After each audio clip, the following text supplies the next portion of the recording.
I always was the one in my class who was skeptical and had trouble accepting things that they taught me. I think my first one I can remember was long division. I wanted to know, why am I supposed to write it this way? And I just wouldn't do it because I want to know why. And they said, well, just do it. And and my grandmother said, well, look, all the women in our family are good at math. She took a good way around it. I thought, we're all good at math, and you will be too. And somehow she talked me into just doing it, and then I did get it. And then so I liked math. But that was sort of my way. I wanted to have it laid out really clearly before I would accept.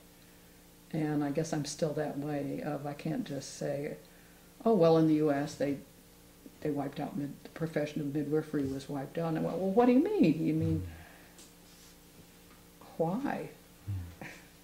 And then when there were histories of it, I went, well, why don't you tell us why the U.S.? Why not someplace else? I mean, they were killing midwives like mad from the mid-15th century to the mid-18th century in Europe, then why did it survive there and not here? And then when I realized that made me have a very brutal kind of a birth, when I wasn't afraid of giving birth, and that was linked to the fact that midwifery had been taken apart. And of course I didn't understand all these things until I'd become a midwife and found where to even go to look for that information. Where did you go? Well, I went to, when I found out about the witch hunt, the Great Witch Hunt of Europe was mainly after midwives. Naturally, I was curious about what's that about? How could people go so mad as to kill the people who try to keep moms and babies from dying? And because we weren't that way here. I got treated well. I mean, my kids got looked after when I had to go off to a birth, and I was, me and my partners, we were the ones that got to have a good working vehicle. Most women or men didn't have cars or vehicles to get around in here. You had to have a job that required one. And among us women, that was pretty much limited at first to us midwives because we didn't have many. But it was obvious that you needed to have us be able to get through to, and we didn't have roads then. We had little logging trails, and after it rained, it was total mud. It would pull your boots off, and so I had to have something that would get through that mess to get to somebody's bus or tent to help the baby be born. And so since we got treated well and our needs got covered and those of our family while we were away from our homes, I wanted to know, why would you ever, why would villages or communities turn on their midwives? Do you have a sixth sense? How did you know he was coming down the road? Oh, I saw you looking. Oh, hi. I just watch you. You're totally spiritually connected. You are connected. No, I'm just paying attention where you're looking. Just like every magician. No, you just forgot what was showing on your face. Yeah, exactly. You're the mirror for him. That's how it works. Right. So I mean...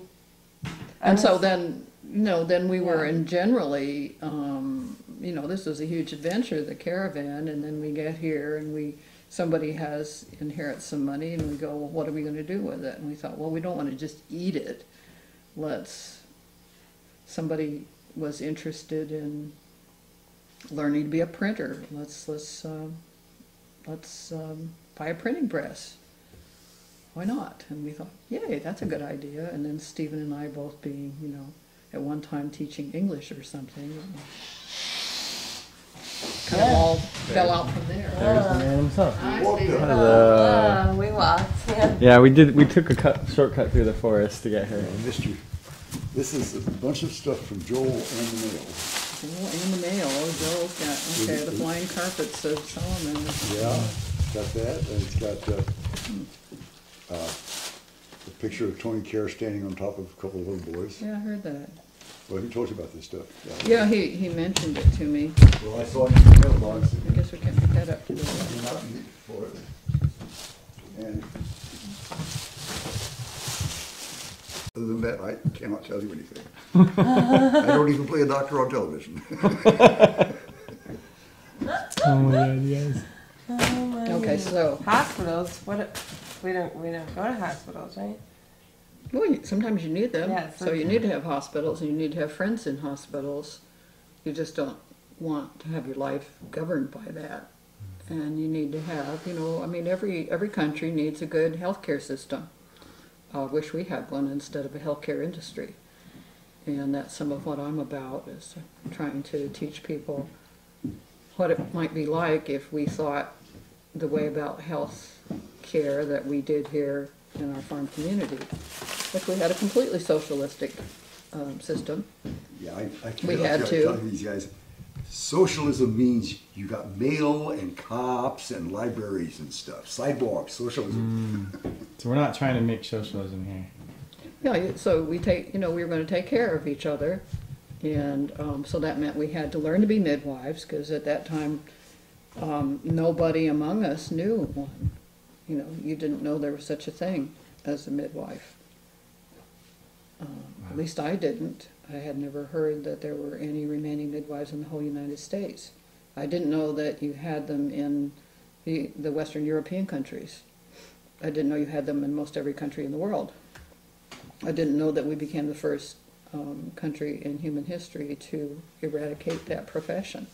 So Anna May, are you kind of, I don't know, are you a living legend? Are you kind of claimed for bringing it back to the United States? Well, no, I would say I was part of a wave of sort of just wake up. I mean, that went all at once. There was a sudden perception of, wouldn't it be great if we had midwives again? Because several of us who had gone to Monday night class found out to our dismay that when you go in and have your baby in a U.S. hospital in the mid-60s, they were going to tie you down. Of course, they didn't tell you that, and none of your even friends would say, well, look, they're going to tie you down, hand and foot, and then you're going to be in something that's like a medieval torture chamber. And, okay, now if you want to be unconscious, they'll oblige you, but I didn't want to be unconscious. That was really scary to me. And I didn't want to be given any sort of an anesthesia, because I'd read in a book when I was a teenager that could be bad for the baby. And I believed the doctor that wrote that. And I didn't know there was any controversy that I thought all doctors agreed with this doctor. Little did I know that he became an outcast and was unable to practice anymore in England because of saying those things. And to me, that made perfect sense, because basically he was saying women have the ability to give birth, and when they have a lot of pain, a lot of that's probably due to them being afraid. And if you have less fear, you have less pain. And I thought, okay, that makes sense. I could do that. And then I found out I ran up against a brick wall because they wouldn't let me. And so I got to have the experience of laboring for a long time without any anesthesia, without any help, and found that what helped me do that was to just realize that I was an animal and go with that and have a trust for that.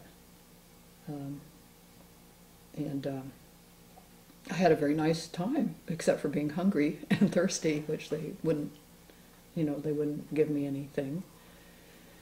But it was a transformational experience. And then in that state of openness, then they came and did the tie you down thing and give you the drugs, and very scary to suddenly be paralyzed from the waist down and helpless, and all these people wearing their masks and looking quite sinister.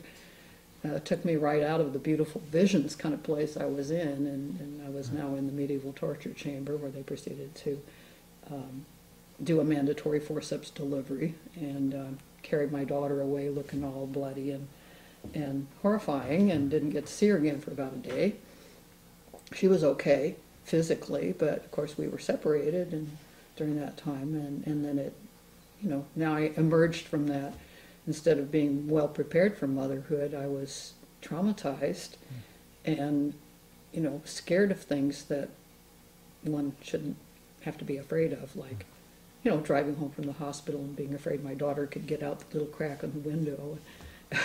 Imaginary fears that people who've gone through a real traumatic situation, we call it PTSD now. We didn't used to have a name for it, but that's what I had. And so I didn't want to repeat the experience. I didn't want to go back to a hospital again.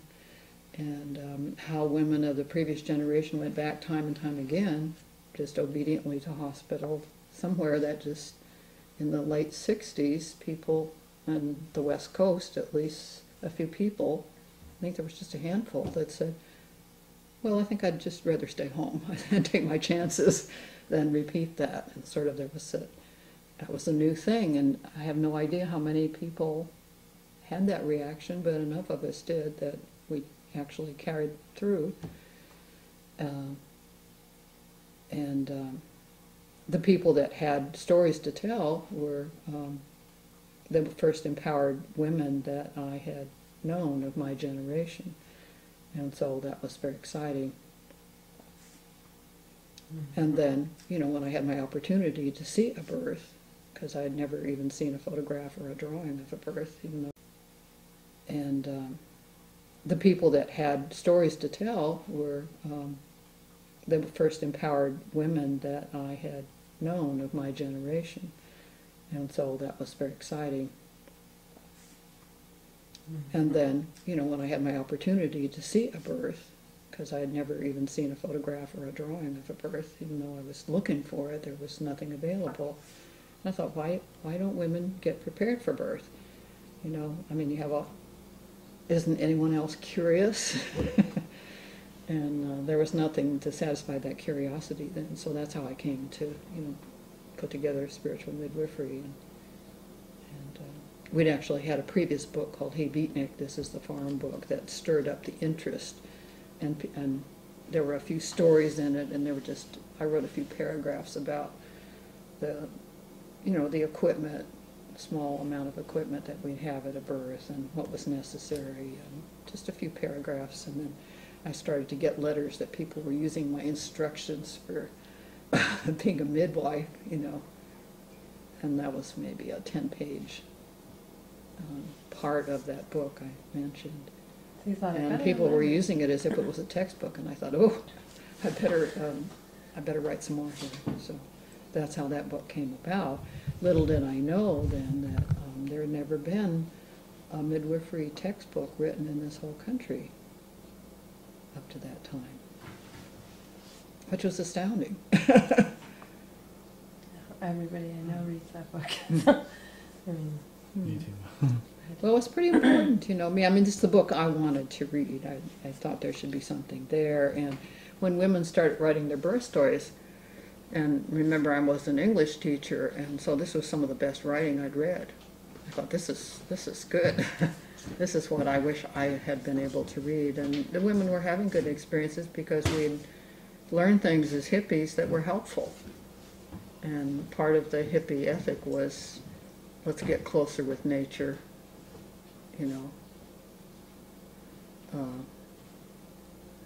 go back from where you came, from the song, There were a lot of songs that, you would have these phrases that would come up that was, contained the hippie ethic, which was being nonviolent and getting back to roots things. And so, and then being on the caravan was a little bit like, the movement west, only we were going east, and instead of in covered wagons, we were in school buses. But, it was impossible not to think of, our ancestors'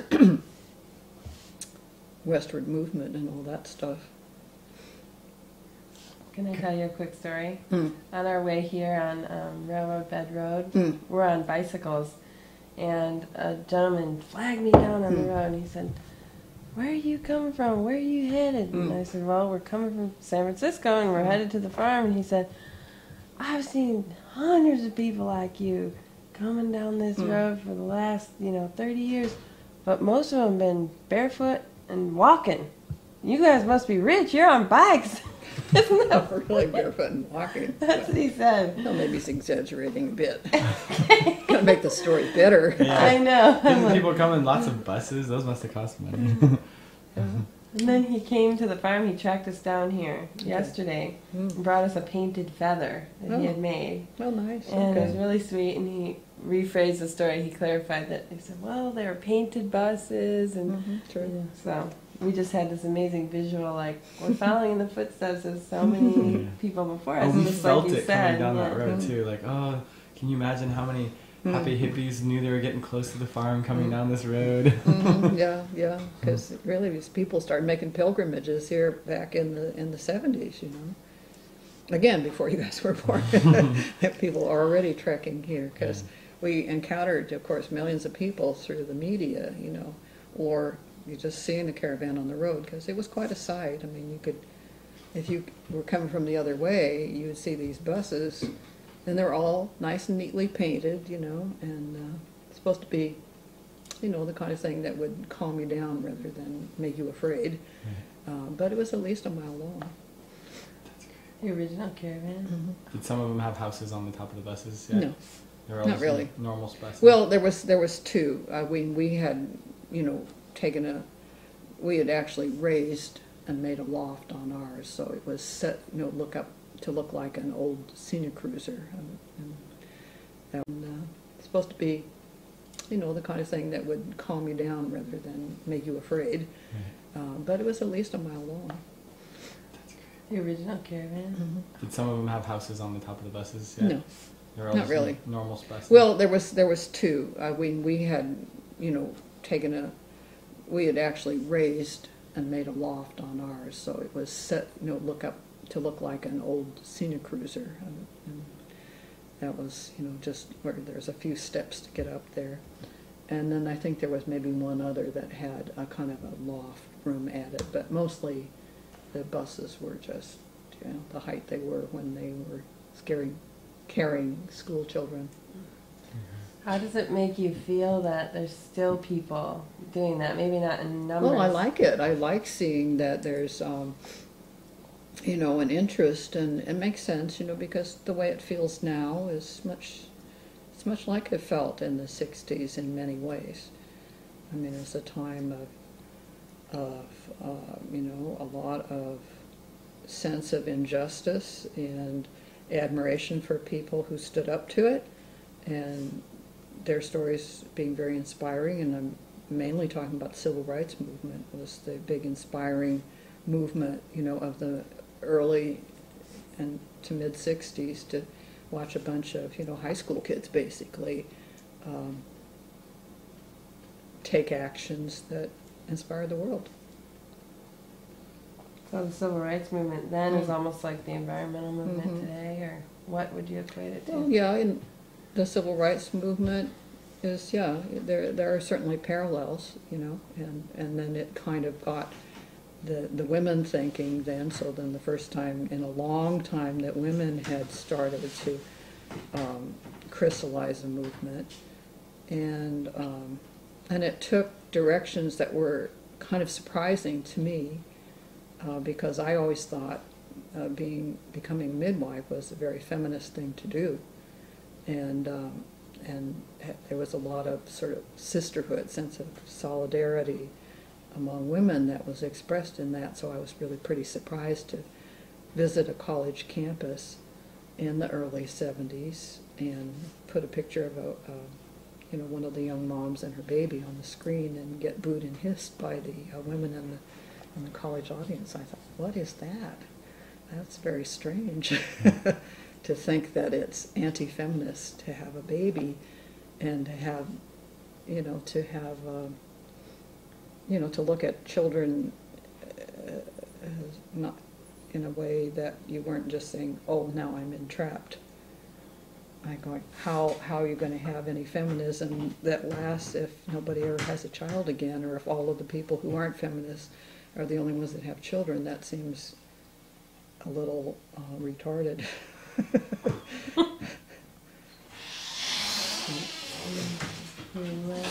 Hey, button. Oh, we got some action. Of spiritual midwifery, and I'd love for you to just give us a soundbite about why spiritual alignment with midwifery.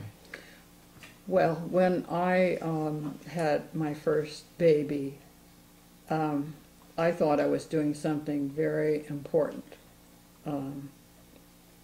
and miraculous and amazing, and so I wanted to be treated with respect, and I got no respect at all. And it was glaringly obvious that the nurse who came in the room now and then was despised me, basically, because I'd obviously had sex. That was the only way you could get pregnant in those days. And of course I could read her mind. I think women in labor often can read the minds of people, if they're undrugged, that is, okay. You can often read the minds, and you can look right into the soul of people, and sometimes what you see there isn't very pretty. And so I had, although I never articulated this to myself, I thought the only people that should have to do with women in labor and newborn babies are people who actually love them and care about them deeply, and no one else should be allowed anywhere near. Okay, and I still think that. Well, then some of the stories that went around, San Francisco in those days were amazing, because they'd say, well, my girlfriend or this couple, they had a baby over there in wherever, and a shooting star appeared right over the roof, and we figured, and then depending on what their religion of choice was, the Lord Maitreya had arrived and that was their baby, or the new Messiah, or whatever. You had all these stories that were, these home births had an unusual energy about them. And that sort of attracted my attention, that it was interesting that, and I go, well, okay, hippies are kind of superstitious people, or they like to have all these, I don't know, Cosmic experience. Okay. Then there was one, and this is one that I got from the woman herself. So this was the first one that wasn't sort of third or fourth hand. And she said that, like me, she'd had a mandatory forceps delivery with her first, and she wasn't going to repeat that experience. So they had a place out in the countryside, and the baby was born, and this time it wasn't painful. The labor wasn't, whereas it had been the first time. And so she had the baby, and they're sitting on the bed, admiring the baby, and they look up at the window to see the neighbor's cows looking in the window, and they had to walk about 100 yards up. And I thought, that made all, goose flesh all over, right, just to hear that story. And I went, wow, what attracted the cows? Cows aren't carnivorous, so it wasn't that they smelled fresh, lunch or anything like that. They're drawn by the energy of, there must be some energy that, and so any decent hippie would know there is such thing as energy. So I went, wow. And I thought, could it be that we only remember one or two instances of that get written down, but that maybe that's something that's there every time there's a birth? That there is that energy? And I thought, wow. Okay, goosebumps. Oh, goosebumps. No, get the camera on the goosebumps. Energy. Okay. It started with the cows and It started with the cows, and I thought, well, Mandy likes cows, by the way, too. So that's a perfect I feel story like I for was Mandy. a cow in past life. Yeah. cows are very, kind of gentle, non-trouble causing on their own. Yeah. Cows don't make much trouble, do they? I used to care for hundreds of them. They have such beautiful eyes too, and Mm-hmm. and when you milk them nice, they like you. True. Well, Ryan was alluding to the fact, I don't know if, I'm sure you've dealt with this, but I was told when I was 17 that I was infertile. Oh, yeah. So I went to an endocrinologist, and I haven't They told you actually, I haven't actually ovulated. I don't have a period. So I've known had people like you. Yeah, and I mean, I finally found my soulmate a year and a half ago, and now I'm like, really have a desire to bring life in if it's meant to be, and is there... True. Well, Ryan was alluding to the fact, I don't know if, I'm sure you've dealt with this, but I was told when I was 17 that I was infertile. Oh, yeah.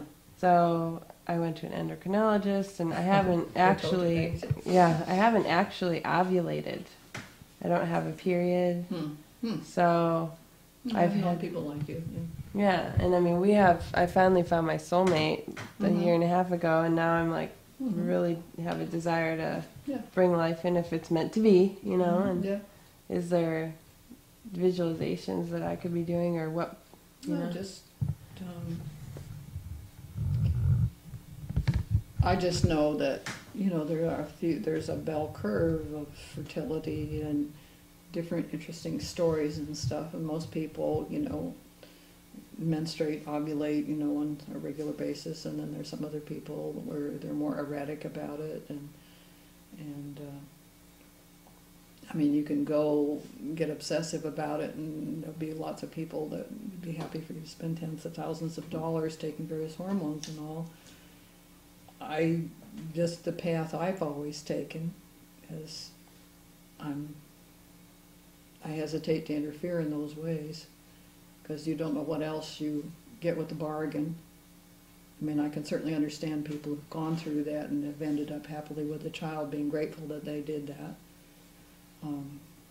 And I wouldn't want to, put cold water on anybody having done that, because I know the joy when they finally achieve what they want.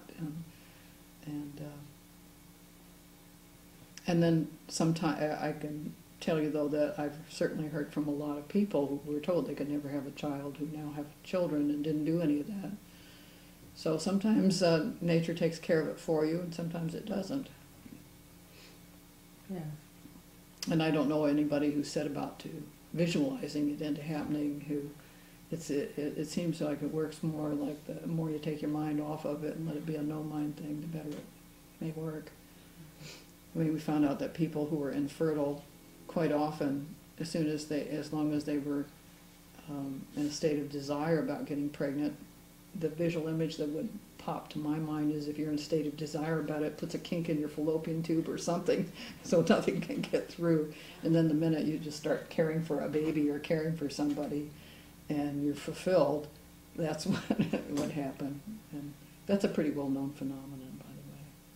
When people great. adopt, then they get pregnant, now they're going to have Yeah, two exactly. together. That's exactly what we've been told. Yeah. That's funny. We feel like what probably happens is when your spiritual attunement with life is reach that letting go phase, which is a very Buddhist concept, letting go of attachment, then bam, spiritually you're ready for a child. Right. So, I don't know. Obviously, we're not trying now because we still have a year left on a bicycle. So. Yeah.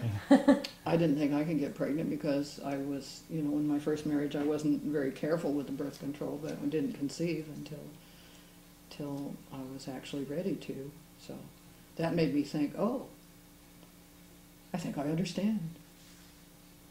And then I think I told somebody that you could do birth control with your mind, and then she got pregnant right away. Didn't want to be, and I learned to shut up about that.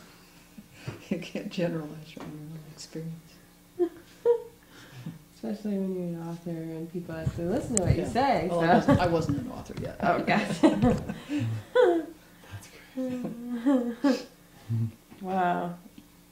I also promised a friend that I'd tell you about her home birth experience, or possibly even she wrote it all out. It was beautiful. It was last week or the week before. She had a water home birth in Michigan, totally unheard of. Like, very few people had ever had that happen. She'd never heard of anybody in the whole town, and it was a beautiful experience. And she wrote all about the experience of being with the family at home, and she had read your book, and she said, "Oh, you're going to meet her. I'd love for you to offer my story to your collection. So, could she just mail it to you, or?" Sure, I'll collect them. Okay. Nowadays people blog about it. Yeah. So she's got it on a blog. Oh, that's great. I'll have to tell. I have an ex-girlfriend, Melissa, who's training to be a midwife. She's a doula now, and she's got an amazingly beautiful story that's tear-jerking about the loss of a child, but the whole spiritual awakening that happened with that. Sure. And that's what caused her to become a midwife, so, or want to become a midwife. So. Oh, it was Then I have her mail that to you too. Okay. Cool. You might. I mean, I don't know if you're Yeah, no, that interested, works. but I think you'd enjoy it. I enjoyed it. It won't be in big giant type and look like a crazy person. Email's good. Okay, there you okay. go. Email's good that way, then you don't have to figure it out. Oh, It's easier to file. there you go. Well, what's Paper. your email? I don't think we have that. May Gaskin@gmail.com. Oh, that's easy. And it's MAY. Yeah. Uh-oh. Are you ever on the Gmail chat? No? No, I've got myself so busy that I don't seem to be able to think of things that are sort of small projects. Yeah. They have a way of taking over. Same here. Like this thing here. I've got What do you do? right here this came in the mail to me, and this is something I started about 12 years ago, but we don't count maternal death anywhere near accurately in this country, and I always assumed that we did, because we have something called the National Center for Health Statistics, and we have the Centers for Disease. Gaskin@gmail.com. Oh, that's easy. And it's MAY. Yeah. Uh-oh. Are you ever on the Gmail chat? No? No, I've got myself so busy that I don't seem to be able to think of things that are sort of small projects. Yeah. They have a way of taking over. Same here. Like this thing here. I've got What do you do? right here this came in the mail to me, and this is something I started about 12 years ago, but we don't count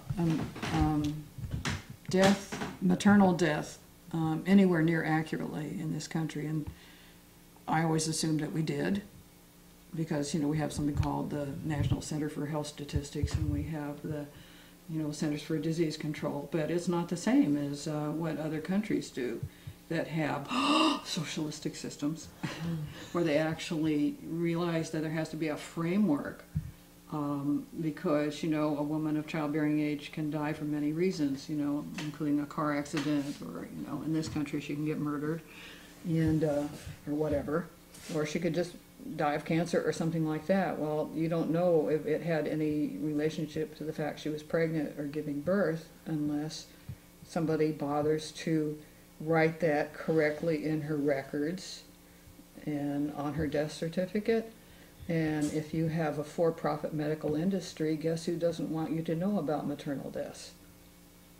And if there's no penalty for lying or failing to put accurate information, as there isn't, and we have a total honor system, and we have no public health system or framework worthy of the name, that means that we have, even though the World Health Organization ranked us as 41st in the world, in other words, 40 countries doing better about saving women's lives and not having unnecessary maternal deaths, that was based on false statistics, and our real rank in the world, who knows? What are we, 80th or 90th or 120th? We have no idea. And I know that women are dying of things that women didn't used to die of. Yeah? So it's more dangerous to give birth now than in this country than it was in 1982. Why is that? And why wasn't the medical system, or why wasn't our Department of Health and Human Services or the CDC telling us this? Well, actually the CDC did, but you had to read very closely, and it never made it to the media. It never got outside of a little piece of the medical media, and then they didn't give it to the press. So I was the one to come across this, just from my own curiosity, when I found a little bulletin from the CDC published in September 1998 that said that we could be missing as many as 2/3 of the deaths that actually take place, and that most of the deaths were avoidable. And I thought, well, why isn't this a big story? This matters. This is, you got orphans, or you got widowers that didn't know that was a possibility. And you know, it's you can't make maternal death be zero, but you can get very close to it. And so we shouldn't have any more than 3 deaths per 100,000 live births. So we shouldn't be up into the 30s, as we are, and especially among African American communities and communities of color in this country. But for everybody, our last statistic is 15 per 100,000, which is 5 times what the Department of Health and Human Services says it should be. And if you multiply that by 3, we're up to 45 now. And now that's everybody. Is that what you talk about in the business of being born? Is that kind of the thing? Yeah, yeah. So this is a quilt piece that was made for this young woman by her friend. I'm going to put her name on it because I like to, know who this relates to. And she was only 31 years old. And I got no idea why she died. It's not clear. I mean, the family don't seem to know. I mean, heart attack? Heart attack? Really?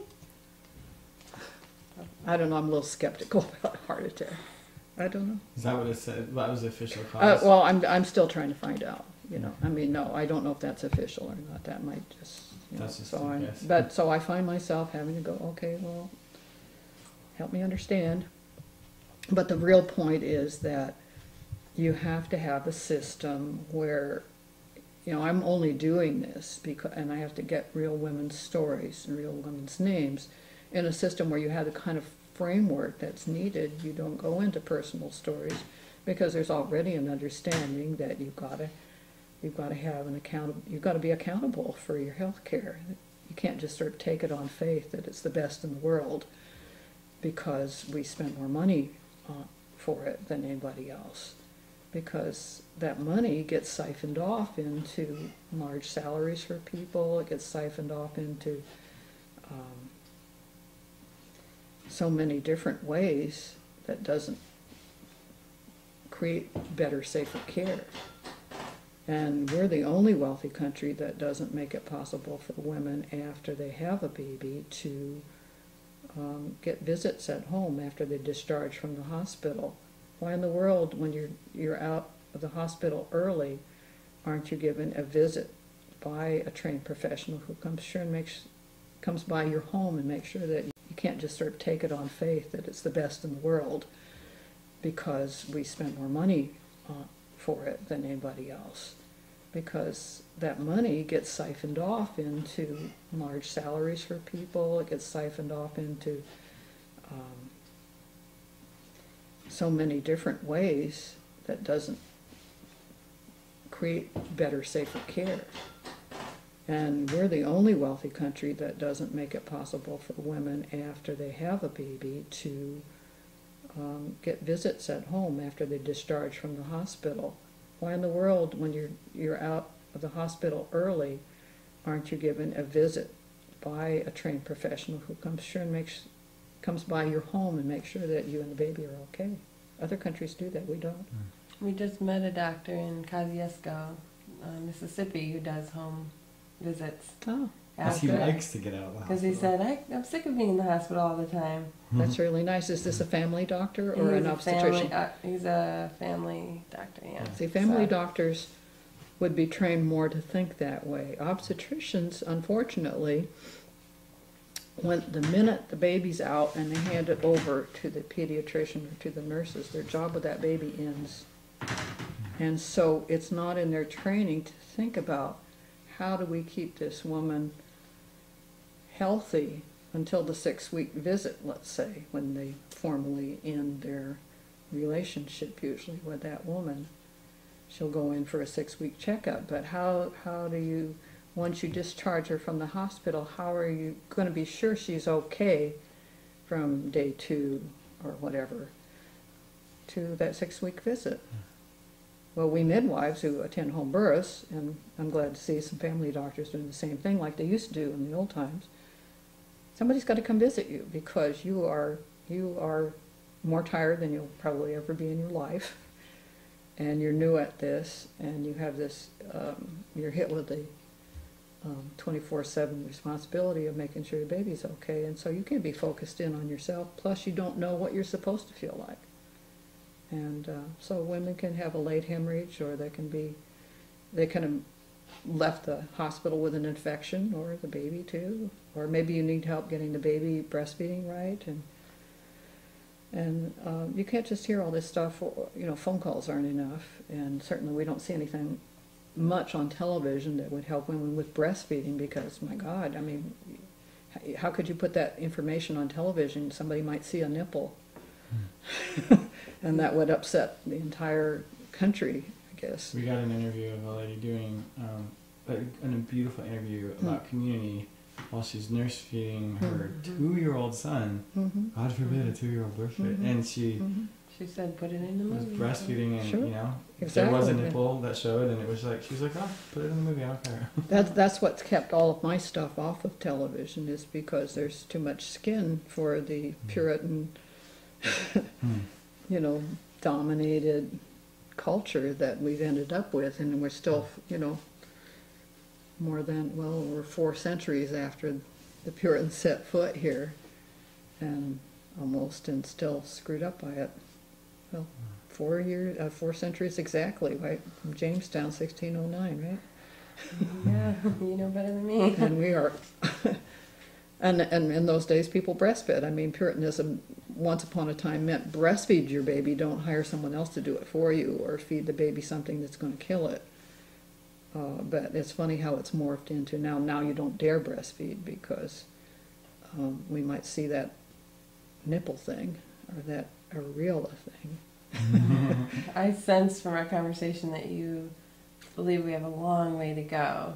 Sure, we got a long way to go. I mean, because just to find out how long, you know, I mean, we didn't have this thing about women not being allowed to breastfeed and people getting all ugly with them about it, and other women getting ugly with women who want to breastfeed their babies and claiming that they're exhibitionists, and all kinds of really strange charges made when it's the most convenient thing, and it isn't painful to everybody. And it really shouldn't be something that drives men mad and makes them wish to rape. I think it would have more the opposite effect. But the claims that are made, you know, about how destructive breastfeeding is to a society are just incredible. And they're pretty much limited to this country here. In countries where women wear burqas and chadors and stuff like that,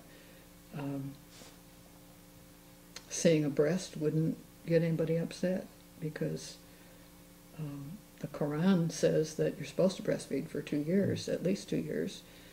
And so, you know, the Muslim world must find it very strange how we are about breastfeeding. Can I tell you a story quick? I was a professional photographer in San Francisco for a while, so I had a experience with a mom who did my first maternity shoot, and she was really interested in doing it topless, and I said, great, that's wonderful, you know, I would actually have always wanted to do that, but never thought anybody would ever let me do that, you know? You could ask. Yeah. Right. I wouldn't, yeah, and I wouldn't ask, but like when she offered, I was like, yes. And so we had this amazingly beautiful session where she just nursed her baby in front of the camera, topless, and she did yoga poses with the baby and all these beautiful things. And at one point, her breast started just freely lactating, and I got it all on film, and it was just this beautiful, like, natural thing. And then after a while, like, the baby just started clinging, and you know, I would actually have always wanted to do that, but never thought anybody would ever let me do that, you know? You could ask. Yeah. Right. I wouldn't, yeah, and I wouldn't ask, but like when she offered, I was like, yes. And so we had this amazingly beautiful session where she just nursed her baby in front of the camera, topless, and she did yoga poses with the baby and all these beautiful things. And at one point, her breast started just freely lactating, and I got it all on film, and it was just this beautiful, like, natural thing. And then after a while, like, the baby just started clinging, and really just, you could just sense this total, complete satisfaction from the child. And I started crying. I was just like, I've never experienced this, Babies smile. The babies smile right away when they get breast milk. I've never seen babies smile right away when they get breast milk. I mean, most of them do, or they'll smile in the first day or 2 or 3 or 4 of life. I have never seen a bottle-fed baby smile that early. They do. They will smile later. They, you get hungry, you get it satisfied. That makes you happy. But they don't get these blissful, like, now I know I'm in heaven kinds of expressions that you get off of the baby when they get the mom's milk. I think that needs to be shared. I mean, I had learned so much about the nurturing elements of a mother-child relationship from seeing that, and it brought up tears from, what did I have that when I was a child, and like bringing it all back, and like it's just, it's a gratitude thing. Sure, it is. We all need to see it. Yeah, it's nice to see a grateful baby. It's a lovely sight. And I remember seeing a statue of Buddha, it was a sleeping Buddha in a Cambodian forest, and it was the same, just blissful smile, the beatific smile that a new baby has when it's been fed and going off to sleep. I've heard the same thing about, I don't know the terms, but when you get the needle in the back, what's that called? The epidural. Epidural. Babies who are born after having had an epidural, like when they actually get on the mother's belly and they're trying to find the nipple, they kind of like can't find it. They're crawling. Their crawl is disorganized. Their normal responses are, and nurses and people that know and see these babies will describe them as being disorganized, and it's they can breastfeed, but they need more expert help to do it, and might need a lot of patience on the part of the mother, and some sort of more extraordinary ways of helping than is usually necessary. Even beyond the first day? Oh yeah, it can take a while, So I don't want to discourage moms who've had epidurals not to try, but just to know that you have to sometimes realize, especially if you had the epidural for a long time and a larger amount of the drugs got transferred to the baby, that it might take longer. And you might need to have somebody who's really good at helping moms who've had epidurals to get the babies breastfeeding well, because the baby is not as alert and able to do all the natural things that any little mammal has. And it's you have to know something about the history of childbirth in this country to know that women for years were either tied down. Well, they were tied down if they had the scopolamine, twilight sleep type of drug given for birth, which was some morphine, which was the pain relief part of it they gave you in the beginning, and then they gave you a scopolamine, which is an amnesiac. So you couldn't remember anything that happened, and you would have been in great pain once the morphine wore off, because they couldn't keep giving you morphine. So you got fooled with the morphine, then you were in great pain, but then you couldn't remember what happened. Well, what could be more disorienting than that? And then the other alternative was the general anesthesia, in which case you woke up very sick to your stomach and feeling quite sick and unable to care for the baby. And so those were the years when everybody got fed the bottle, which was good for the dairy industry and for the infant formula industry and the bottles and all those accoutrements, but not that good for babies. So then to get back to breastfeeding, then you had to prove that milk was in fact safe for human babies.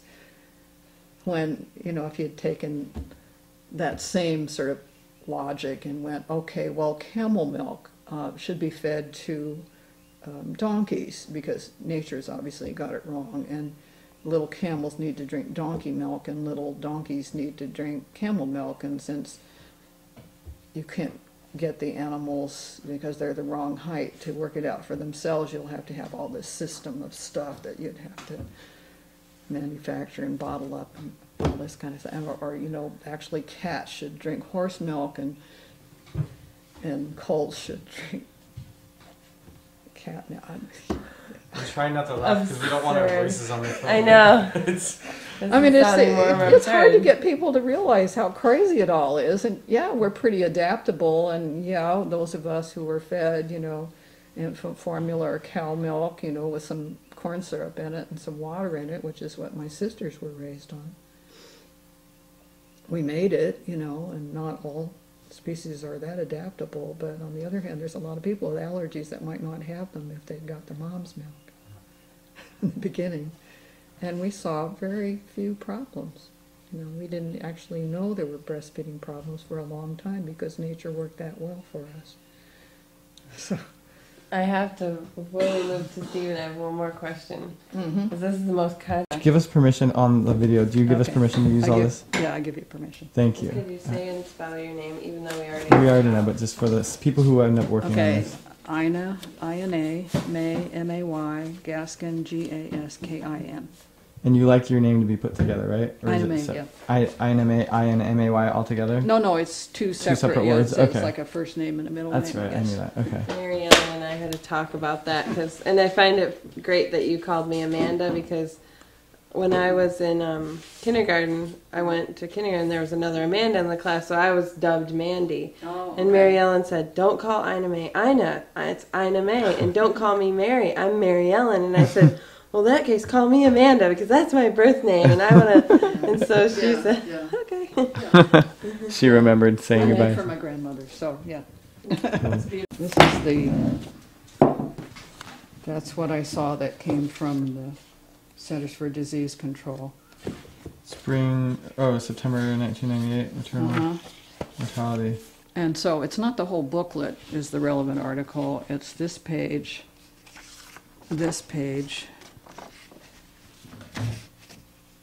and here's where it says the number of deaths attributed to pregnancy and its complications is estimated to be 1.3 to 3 times that reported in vital statistics records. 3 times. And that's only an estimate because we have no way to recover that information.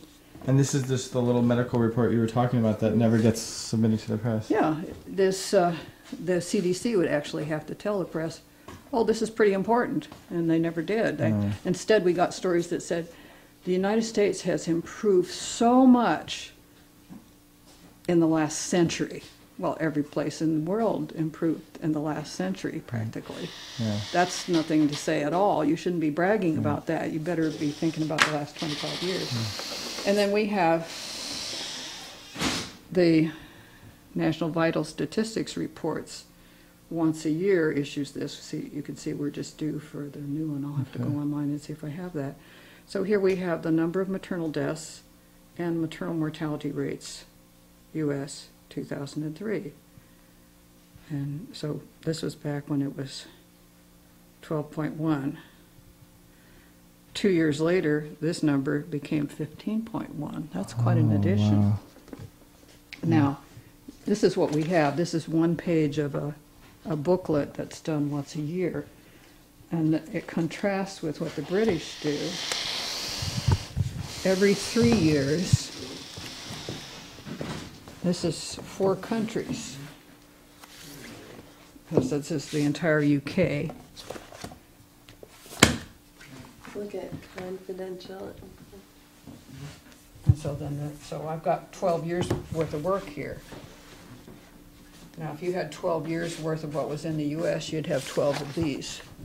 Pieces of paper. Wow. Wow. Something wrong. Yeah. We need to spend a little money to prevent women from dying. We have to pay the people who do the scholarly work. You have to pay the travel expenses to fly the multidisciplinary team, or they come by train maybe because they have public transport there. Yeah. But they come in from outside the hospital. They review the cases. It's all protected from legal discovery. That's easy to do. We could do that too. We just have to become aware that we need some accountability in our system, and all we would have to do is copy what they've done here and change a few spellings. we wouldn't say, for instance, honor. We would O-U-R. We would go O-R. Yeah. Right, right. Obstetrician, you know, we'd take an A out of it. Color, C-O-L-O-R, Yeah, instead of yeah. O-U-R. Right. And in Yeah. fact, we could even read it in the British spelling. And the doctors actually know this because looky here. This is OBG management. October 2007, so that the doctors that are reading know that it's rising. But they don't know why. Nobody can say why. I'm probably getting to be more qualified to say that than anybody because I've got the real stories here. Thank you for sharing this. This is such pride. Can we make this information known widely through our website and movie project? Sure. And of course, Yeah, quoting you. I am trying to Alright. get it out, so sure. That's All why right, thank you. You Yeah. want, it's not an exclusive. Right. Oh, say that again. What does it say? This is our grandson. It's he's now 6 years old, but he was That's great. a gorgeous baby. And She so that's did- Yes. a hand drawing? yeah, Oh, that that's was beautiful. We have very good artists here who did that. That's great. Right. And what? So many amazing things. Say that That's again? number 8 of those.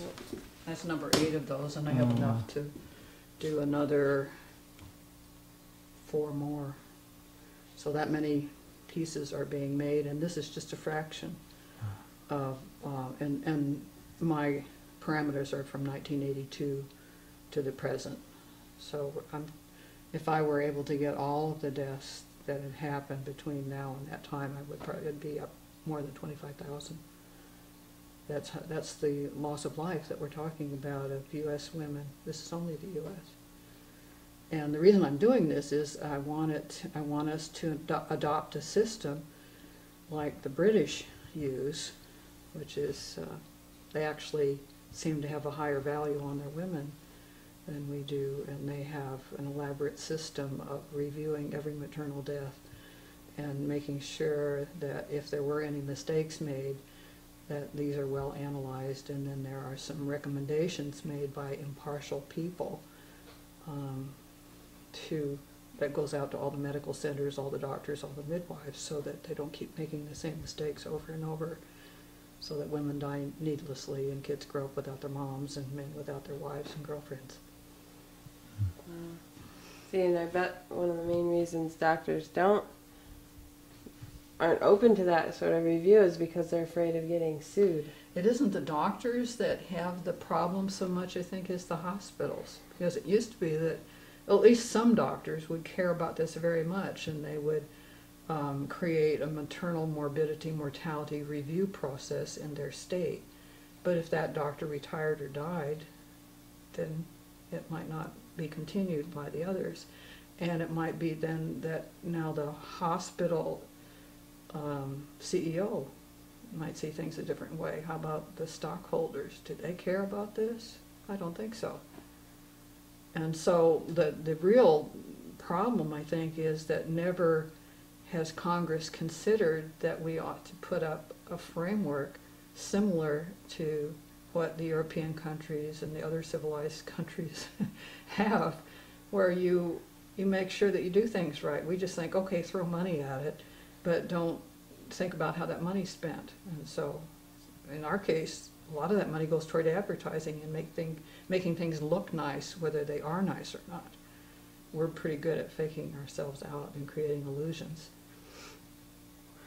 I mean, that's Hollywood, isn't it? Right. That's our national, that's one of our great skills, is that we can make people believe things that aren't true.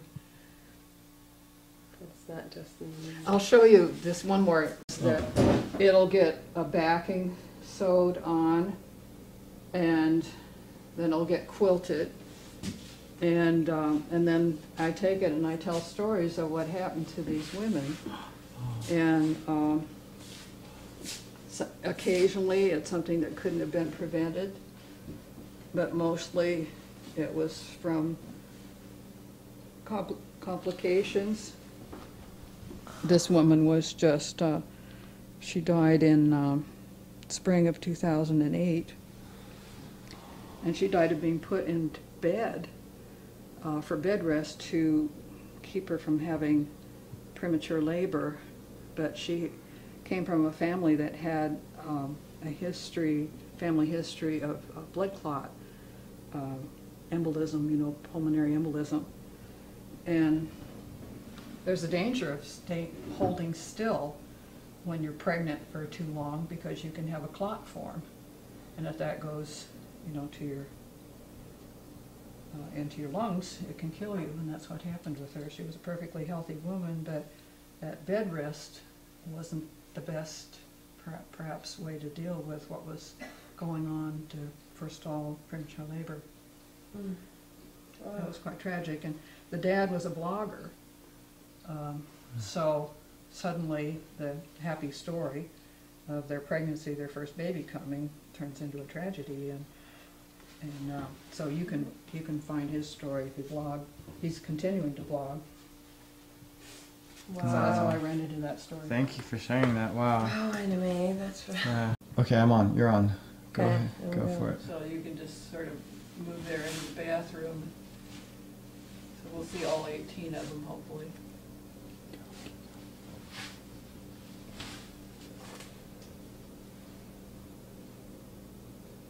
Okay, keep going. Keep moving, man. It's got to keep moving. I can't get it. She's going to walk with you. Keep going, keep going. Pick it up a little. Pull it tight at the top, There. yeah. Cool, I got it. Before you put that away, I was just Oh, going to sure, ask sure. you, what is that? Well, what is it? I'll show you what. Okay, so this is going to be sewn together with 19 other blocks. And then maybe Amanda, you can come and help me hold this piece, because this is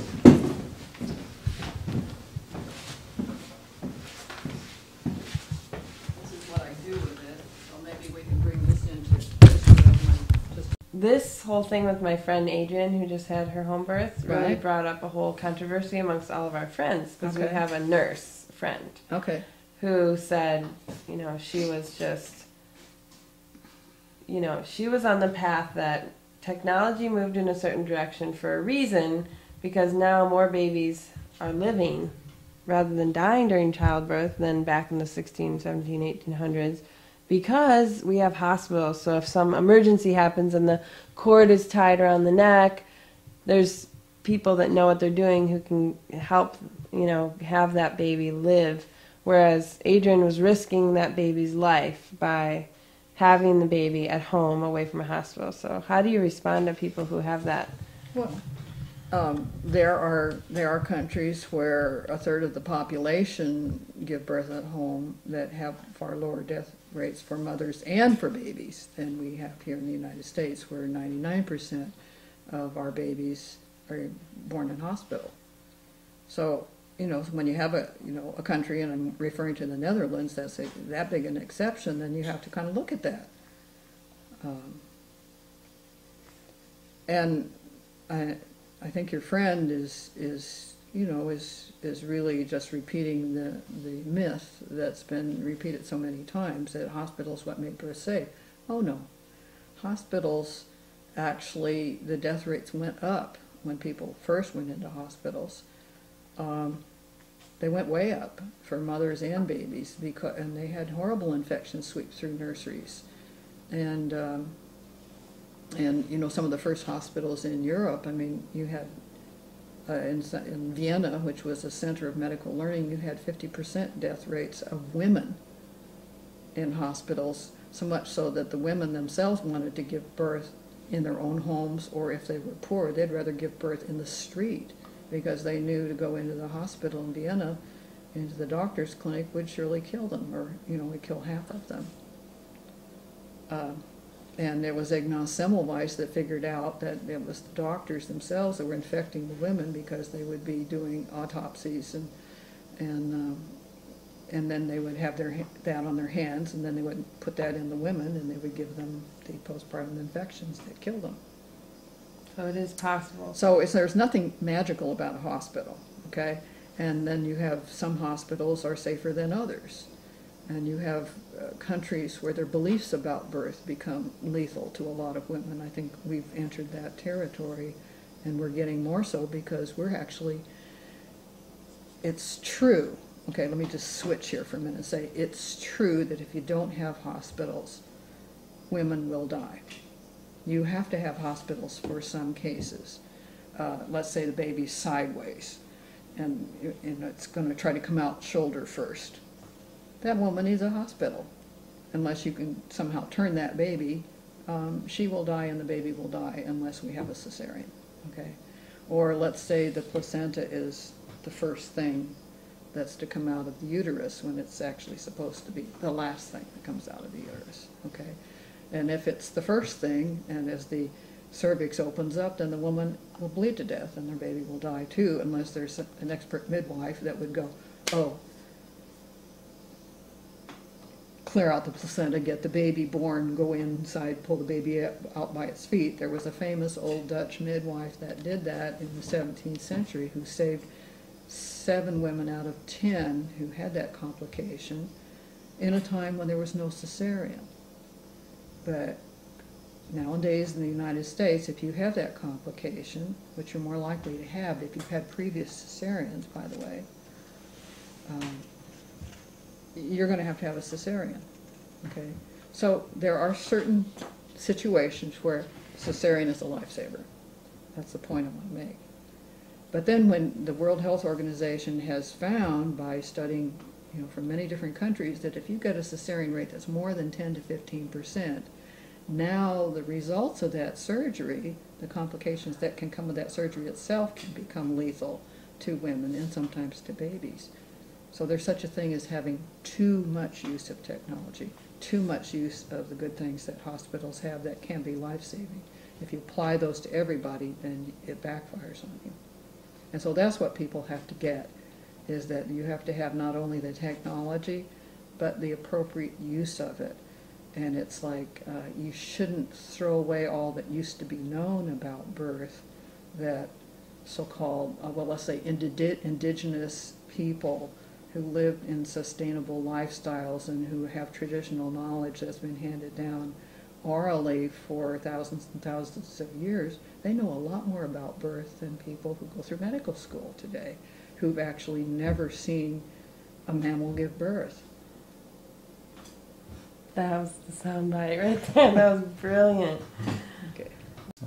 Oh, I thought it was from Just say it. she gets all sorts of things sent to her, stories and tragedies and joys about birth. It's amazing. She's like a vessel for collecting knowledge and wisdom about birthing. It's really beautiful.